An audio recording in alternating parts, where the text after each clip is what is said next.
السلام علیکم ورحمۃ اللہ وبرکاتہ۔ ناظرین، اگر آپ ہمارے چینل میں نئے ہیں تو ہمارا چینل یس سر چینل کو سبسکرائب کریں اور بیل آئیکن کو دبائیں تاکہ نئے نئے ویڈیو اپلوڈ ہوتے ہی آپ تک نوٹیفیکیشن کے ذریعے پہنچ سکیں۔ جزاک اللہ۔ جی،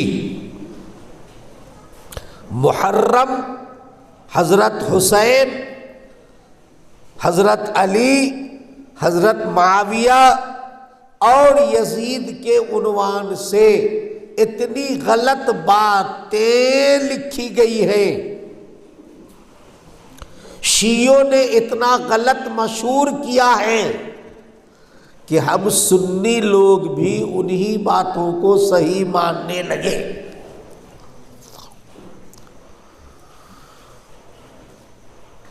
حضرت امیر معاویہ کے انتقال کے بعد ان گورنروں اور وزیروں کے مشورے سے یزید کو امیر المومنین بنایا گیا۔ یزید کا دارالسلطنت مدینہ نہیں تھا، مکہ نہیں تھا، کوفہ بھی نہیں تھا، کہاں تھا بولو؟ بولیے زور سے، جو صاحب بولے ہیں زور سے بولے۔ مصر، دمشق۔ دمشق ایک شہر ہے، آج بھی اسی نام سے ہے، اور اتفاق یہ ہے کہ اس زمانے میں بھی وہ ملک شام کے اندر تھا اور آج بھی ملک شام میں ہی ہے۔ پایا تخت دمشق تھا۔ یزید نے دمشق سے ایک آرڈر جاری کیا، ہر علاقے کا گورنر جو تھا کچھ گورنر کو باقی رکھا، کچھ گورنر کو چینج کیا، اور سارے گورنر کو آرڈر جاری کیا اس زمانے کے دستور کے مطابق کہ تم اپنے اپنے علاقے میں سارے مسلمانوں سے میرے امیر المومنین ہونے کو منظور کرواؤ۔ بیعت لینا بولتے ہیں۔ بیعت لینے کا مطلب یہ کہ سارے لوگ گورنر کے ہاتھ پر ہاتھ رکھ کر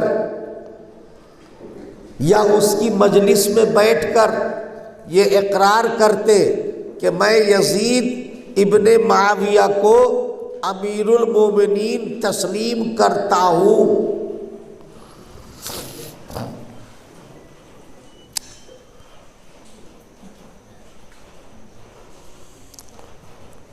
مدینے میں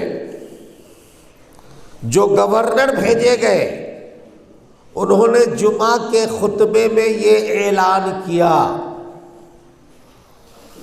سارے لوگ جا کر ان سے بیعت کرنے لگے، یزید امیر المومنین ہیں، ہم ان کو مانتے ہیں۔ لوگ جا جا کر کے ان کے ہاتھ پر بیعت کرنے لگے۔ یہ سب جانے والے کون تھے؟ بھی مسلمان تھے کہ نہیں تھے؟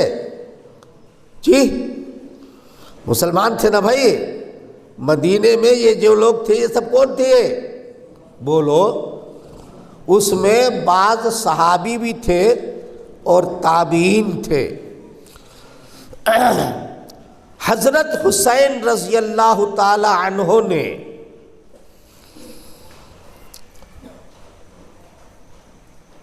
بیعت کرنے سے انکار کیا اور فرمایا ابھی ہمارے درمیان یزید سے بہتر علم کے اعتبار سے، تقوی کے اعتبار سے، مقام مرتبہ درجے کے اعتبار سے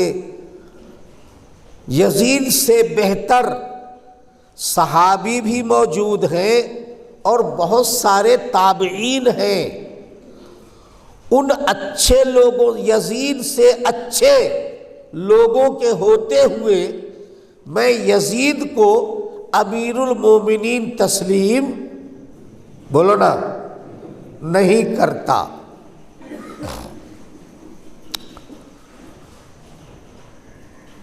کوفہ شہر کے لوگوں نے حضرت حسین کو خط لکھا، یزید کی طرف سے گورنر بنا کر کے آیا ہے عبید اللہ بن زیاد، بہت سختی کر رہا ہے، آپ یہاں آ جائیے، ہم سارے کے سارے لوگ آپ کی بات مانیں گے اور یزید کے خلاف بیعت کریں گے، یزید کو ہم اپنا امیر المومنین تسلیم نہیں کریں گے۔ میں بہت شارٹ میں جا رہا ہوں۔ حضرت حسین رضی اللہ تعالی عنہ اپنے خاندان والوں کو اور اپنے ماننے والے دوستوں کو لے کر کے کوفے کی طرف چلتے ہیں۔ راستے میں ایک شاعر کوفے کی طرف سے واپس آ رہا ہے، اس کا نام تھا فرزدق، عربی کا بڑا مشہور شاعر گزرا ہے۔ حضرت حسین سے، حضرت علی کے خاندان سے، رسول اللہ کے اہل بیت سے بڑی محبت تھی اس کو۔ راستے میں حضرت حسین سے بولا، حضرت میں کوفے سے آ رہا ہوں، آپ کوفے والے کے بلانے پر کوفہ جا رہے ہیں، مگر میں کوفے سے آ رہا ہوں،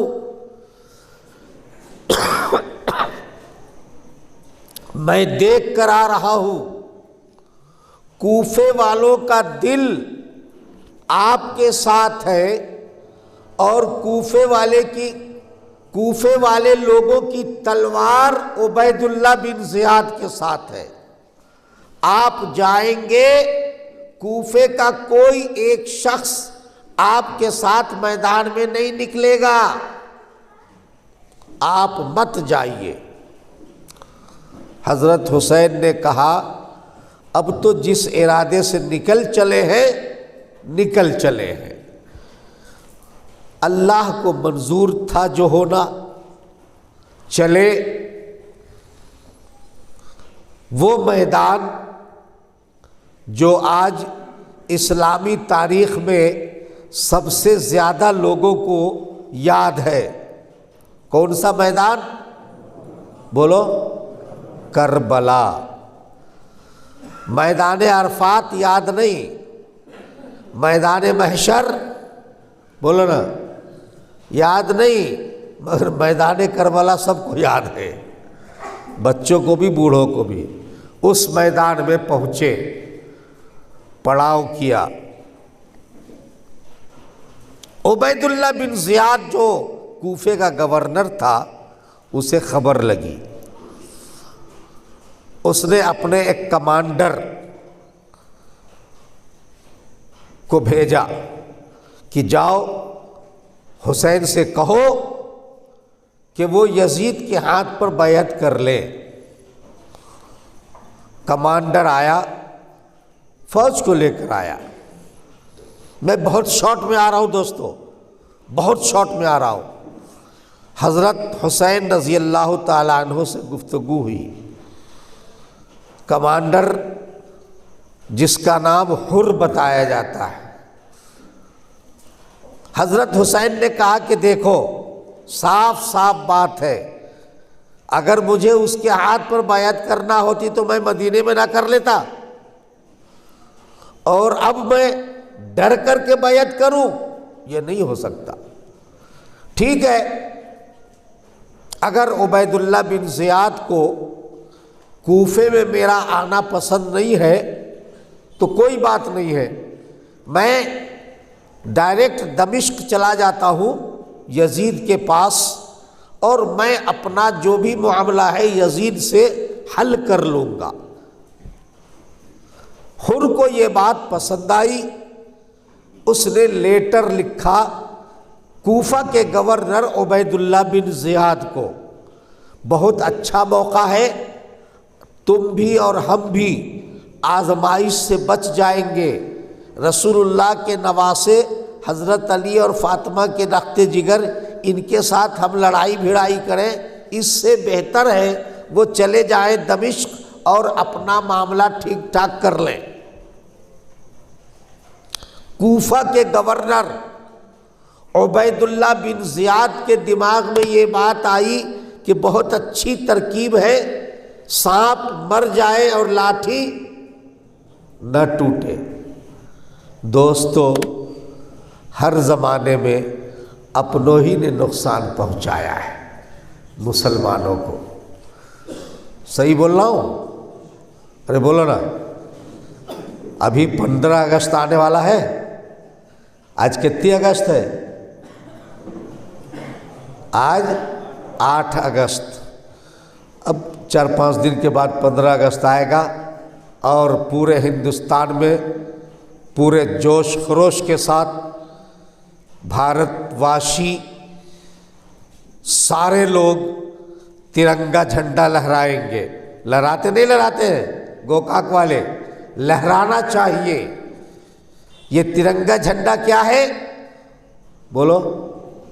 ہمارے دیش کی آزادی کی پہچان ہے، ٹھیک ہے؟ اس دیش کی آزادی کی لڑائی سب سے پہلے 1757 عیسوی میں بنگال اور بہار کے بارڈر پر پلاسی کے میدان میں انگریزوں کے ساتھ سب سے پہلی لڑائی لڑنے والا کون تھا؟ نواب سراج الدولہ، مسلمان۔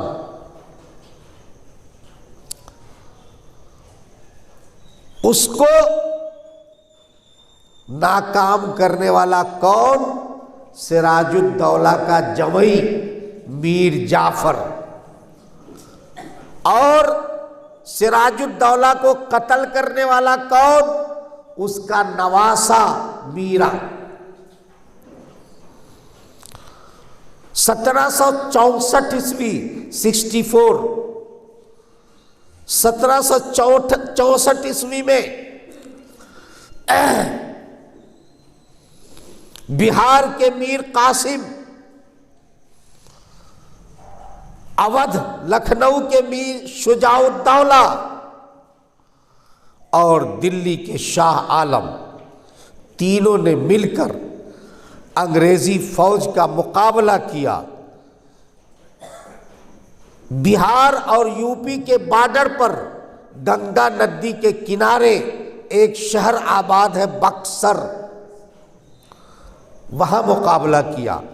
پرانے ہتھیار تھے ان کے پاس، وہ نئے ہتھیار سے لیس تھے، لالچ دے کر غداروں کو بلا لیتے تھے، یہاں بھی مسلمان ناکام ہوئے۔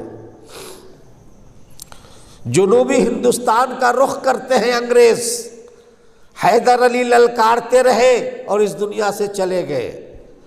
فتح علی عرف، بولو، اسے بھی آہستہ بولو گے، فتح علی عرف ٹیپو سلطان رحمت اللہ علیہ۔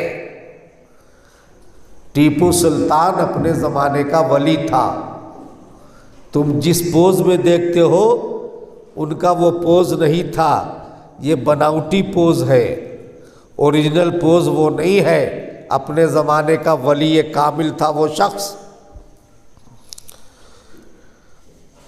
جنوبی ہندوستان میں جب انگریزوں نے دیکھا کہ ہم ٹیپو سے لوہا نہیں لے سکتے، تو پھر یہاں بھی ان کے اپنوں کو ہی غداری پر تیار کیا، اور ٹیپو سلطان کے ساتھ کس نے غداری کیا؟ وہاں